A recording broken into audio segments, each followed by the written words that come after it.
Bonjour à tous et bienvenue. Je vais commencer avec toutes mes excuses. J'ai été à l'étranger. Vous savez, si vous me connaissez, que je voyage beaucoup et c'était juste pas possible pour moi de répondre à vos commentaires. Mais ne vous inquiétez pas parce que je vais y arriver petit à petit. Alors, un peu de patience parce que j'apprécie tellement les commentaires que vous me laissez. C'est toujours tellement intéressant. Alors, toutes mes excuses. Et alors, je réalise qu'on est presque dans les vacances de Hanouka et de Noël et que le Seigneur est en train de parler. Pour ceux qui me connaissent, vous savez que j'insiste toujours sur les fêtes d'Israël parce que je sais que là, le Seigneur, il nous parle beaucoup. Et moi, je suis vigilante. J'aime savoir ce que le Seigneur est en train de nous dire pendant ces périodes de fête. Alors, préparons-nous parce que c'est très bientôt Hanouka. Alors, je ne sais pas tout ce que le Seigneur va nous dire, mais déjà, il a commencé avec moi. Et j'ai donné comme titre à cette vidéo le titre Masque et démasqué. Pourquoi? Parce que le Seigneur, j'étais en train de méditer, je me disais, mais Seigneur, tu fais quoi dans cette saison de Hanouka? Qu'est-ce que tu veux que ton peuple comprenne en ce moment? Et c'était comme si à un moment donné, j'étais devant un spectacle dans une espèce de théâtre et les rideaux étaient encore fermés et je voyais deux masques blancs, mais en plâtre. Je ne sais pas si vous êtes des amateurs des pièces de théâtre. Moi, je dois dire pas trop. Mais vous avez sûrement vu les masques en plâtre qui sont là devant les scènes dans les théâtres de ce monde. Et c'était ce style-là que le Seigneur m'a montré. Et à un moment donné, j'ai vu que les deux masques, normalement ensemble dans ma vision, dans un théâtre, les masques ont commencé à s'écrouler. Je voyais que ça craquait et le plâtre était en train de disparaître. Et je dis, mais Seigneur, ça veut dire quoi? C'est certainement, il ne s'agit pas d'un encouragement d'aller voir une pièce de théâtre, certainement pas.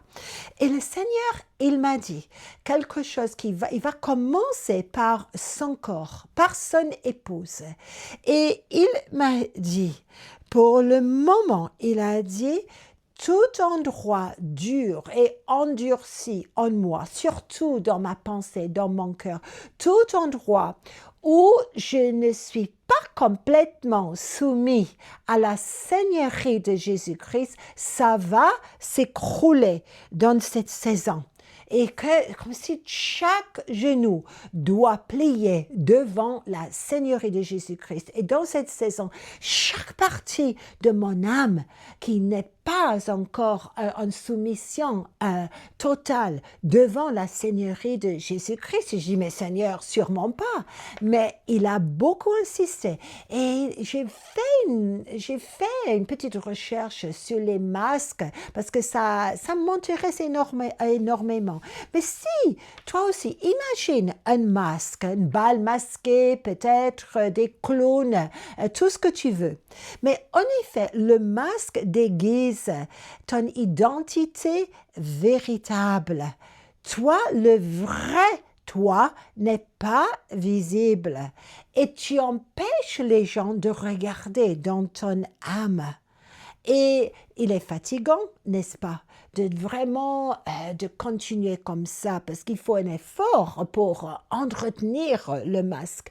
Et là, le Seigneur m'a parlé. Et on va trouver les versets bien connus, Hébreux et chapitre 4. Et c'est justement où l'auteur de l'épître aux Hébreux parle du repos de Jésus-Christ. Et chapitre 4, alors, il dit, mais verset 9, il y a donc un repos de Shabbat réservé au peuple de Dieu, car celui qui entre dans le repos de Dieu se repose de ses œuvres, comme Dieu s'est reposé des siennes.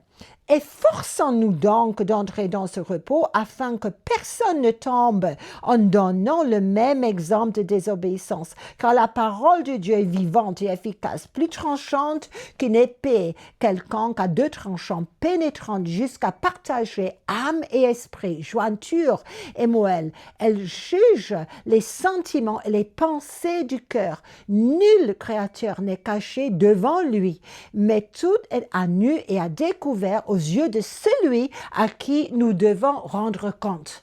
Et c'est comme si le Seigneur, il va se servir de cette saison peut-être pour nous dévoiler qui on est devant lui. Il va commencer avec nous, parce que le corps de Jésus-Christ, on est censé être le miroir de Jésus-Christ lui-même.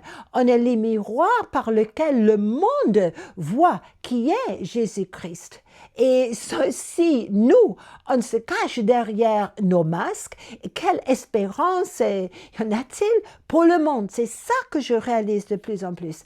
Je peux inventer un masque pour amuser, pour effrayer les gens.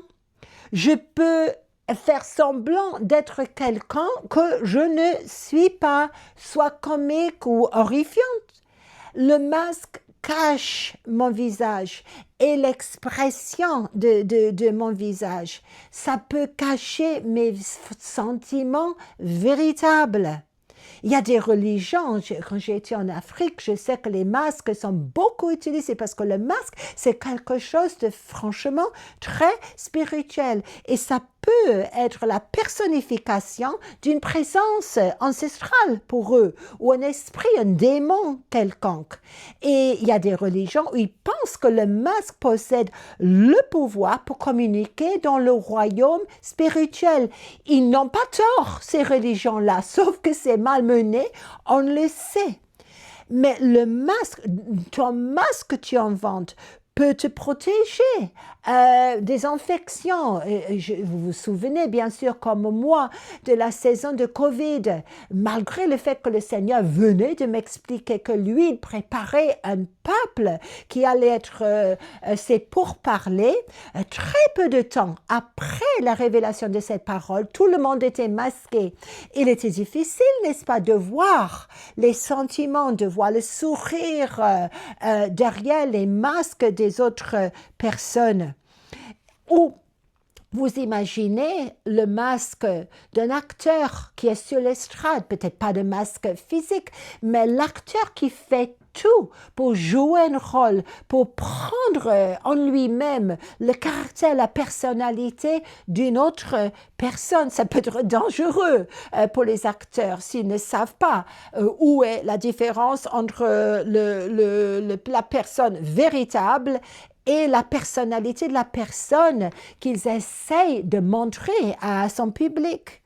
Et le masque, pour nous aussi, ça peut masquer notre honte, notre trauma, nos craintes, bien d'autres choses négatives aussi.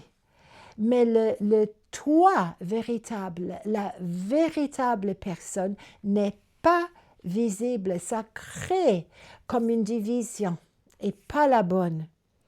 Et ce que Dieu, il veut traiter son peuple parce qu'il veut faire de sorte que son peuple vraiment miroite le caractère de Jésus-Christ.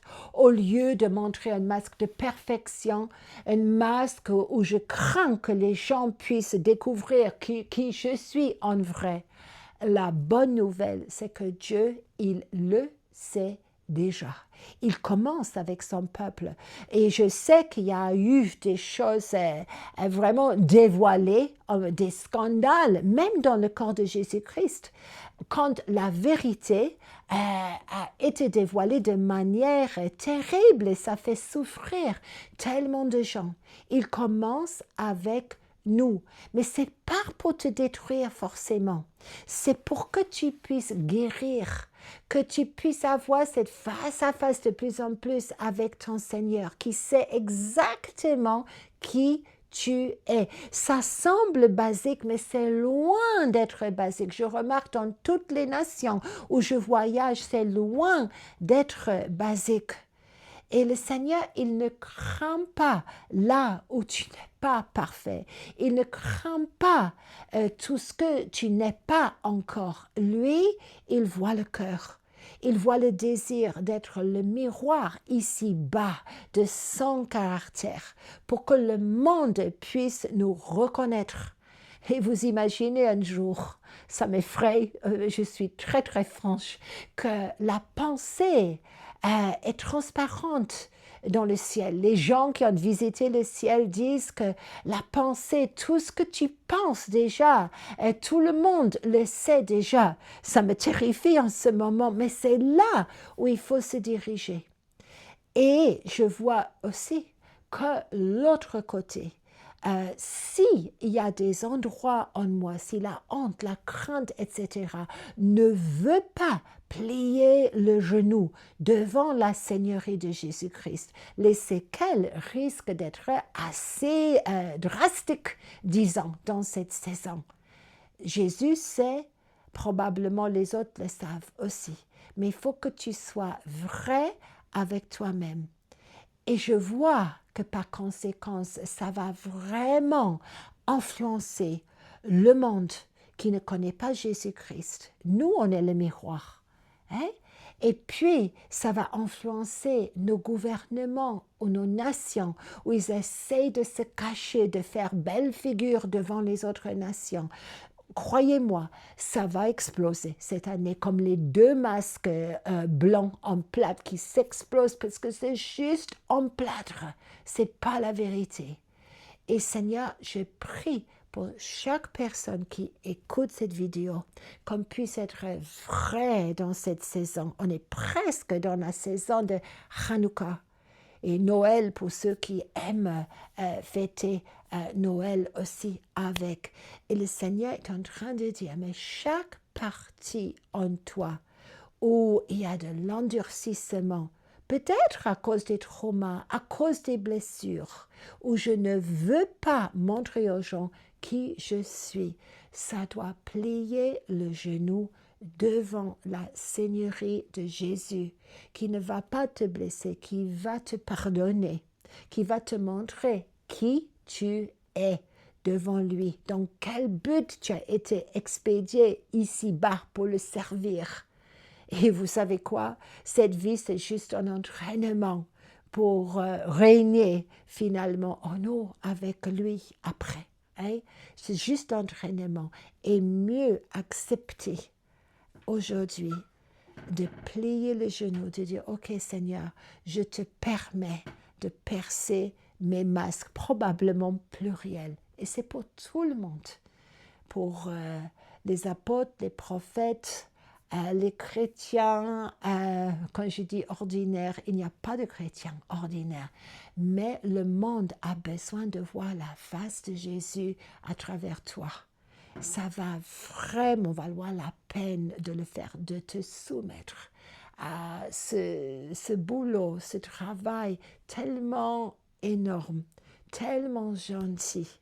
Mieux ça que de rester dans notre endurcissement. Amen. Et je prie pour chacun qu'on puisse plier le genou, parce qu'après tout, on n'est pas dans une pièce de théâtre, mes amis. Soyez bénis.